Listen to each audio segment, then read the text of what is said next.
Viewpoints talks about crime novels after this. Technology changed the way I listen to music. Technology changed the way I plan travel. Now, technology is changing the way people invest. Whether you're a multi-million-dollar investor or just starting out, Betterment is the smart answer to the question, how should I manage my money? Powered by smarter technology and personalized for your financial goals, Betterment automatically manages your investments and minimizes taxes, all for a fraction of the cost of traditional financial services. You just set it and forget it. With over 95,000 customers and $2.3 billion under management, Betterment is the smarter, easier way to invest. Isn't it time you use smarter technology to build your wealth? Sign up today and receive up to 6 months free. Get full terms and conditions at betterment.com/podcast. Betterment. Investing made better. Sign up for your free trial at betterment.com/podcast.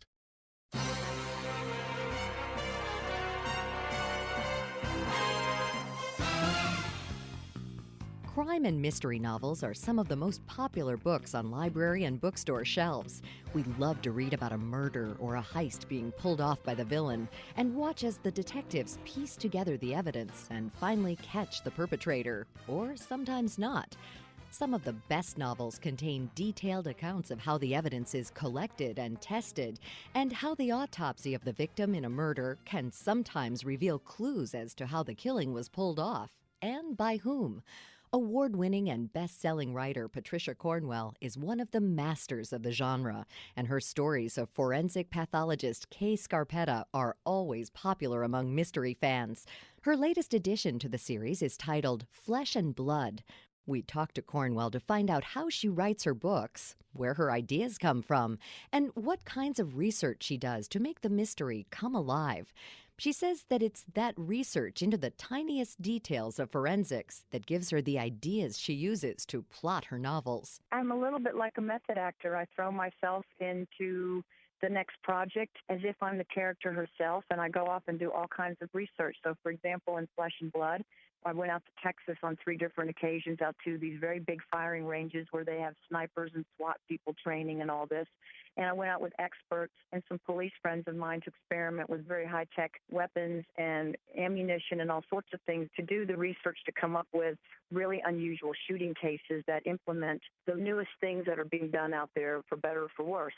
And I hadn't scuba dived in about 20 years, so I got recertified and got my advanced training and began diving the Bermuda Triangle, shipwrecks off the coast of South Florida, winding all the way around to Bermuda, because the grand finale in Flesh and Blood is this dive scene at the end where Scarpetta goes 100 feet under the water and at the bottom of the ocean has an encounter that is absolutely shocking and horrible, as you're going to discover eventually. Cornwell is a helicopter pilot, as is Scarpetta's niece, Lucy, another recurring character in the novels. I go out and do flying and try to do recon flights to various places I'm going to show you, so that when my characters are flying in Lucy's helicopter to a certain scene, I show you what it looks like. I show you what it feels like. I want basically to put the readers into an adventure as if they are living it as it's going on. Cornwell also has experience in the autopsy room and in recreating different types of injuries. I've also seen thousands of autopsies in my career. I worked in a medical examiner's office for 6 years, so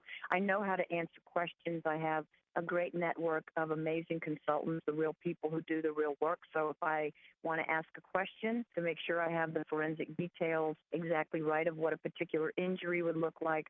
And I do some of my own tests. For example, one of the things I did out on the firing ranges is I got a ballistic gelatin dummy and I dressed him up in scuba gear, put him about 1,000 yards downrange, and we took out the air tank with a high-powered rifle to see what exactly would happen if you penetrated an air tank that had 3,000 pounds per square inch of pressure in it. In other words, if a scuba diver were shot while on the surface of the water, I wanted to see what would occur. And in doing so, I had a very good idea of what questions to ask about what sorts of injuries this person would have, in addition to the obvious gunshot wound. It's not enough to fill a story full of medical, ballistics, and trace evidence.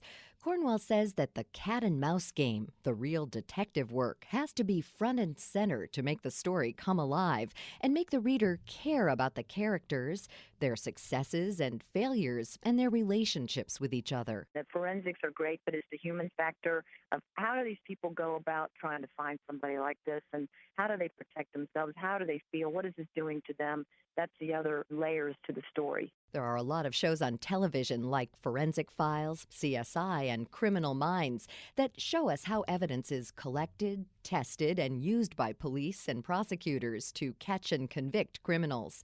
Aren't these depictions and novels like Cornwell's a primer on how to get away with murder? No, as a matter of fact, I have a huge fan club of people in prison, and not so long ago I was visiting a woman's prison, and I could not believe all of the fans that I had. I felt like a little rock star walking through, and I thought, well, obviously none of you read my books very well, or you probably wouldn't be here. So I don't really think my books inspire people to get away with crimes or help them to get away with crimes.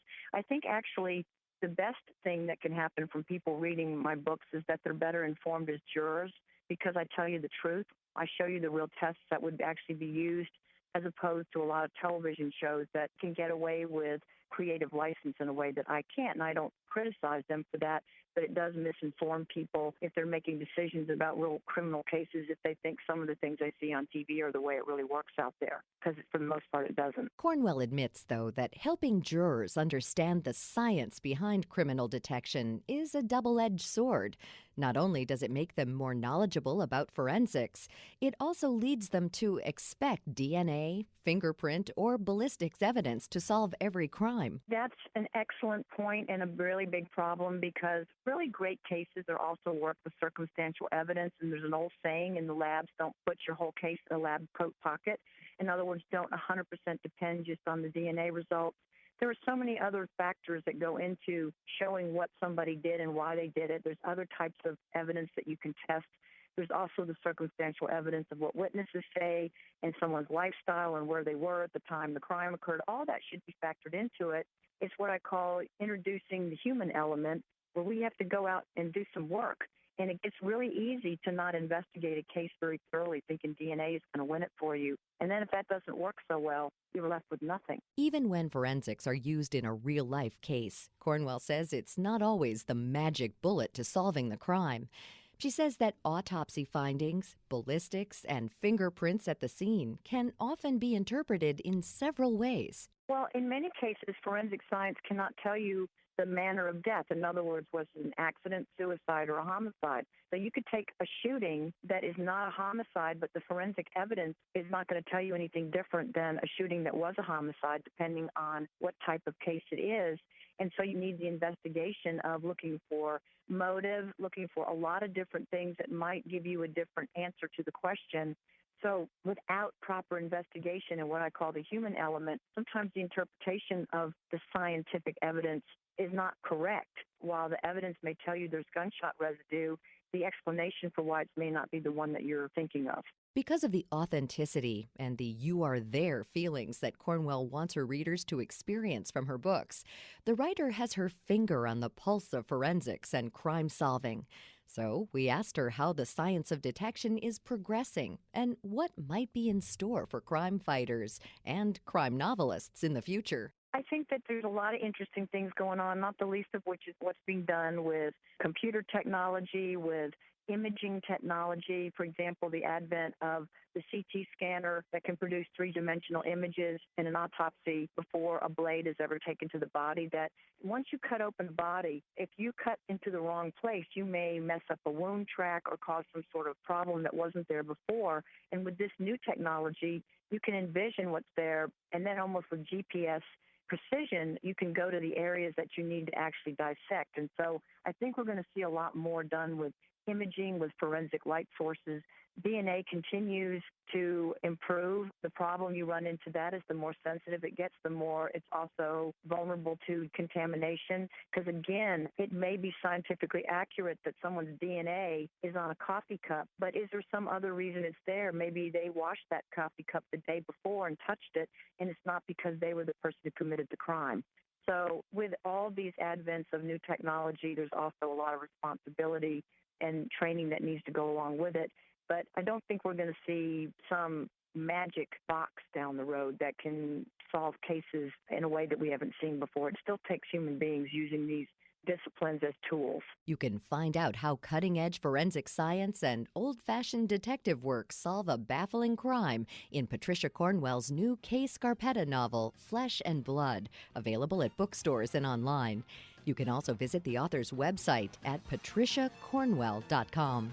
For more information about all of our guests, log on to our site at viewpointsonline.net. Our show is written and produced by Pat Reuter. Our production directors are Sean Waldron, Nick Hofstra, and Reed Pence. I'm Marty Peterson.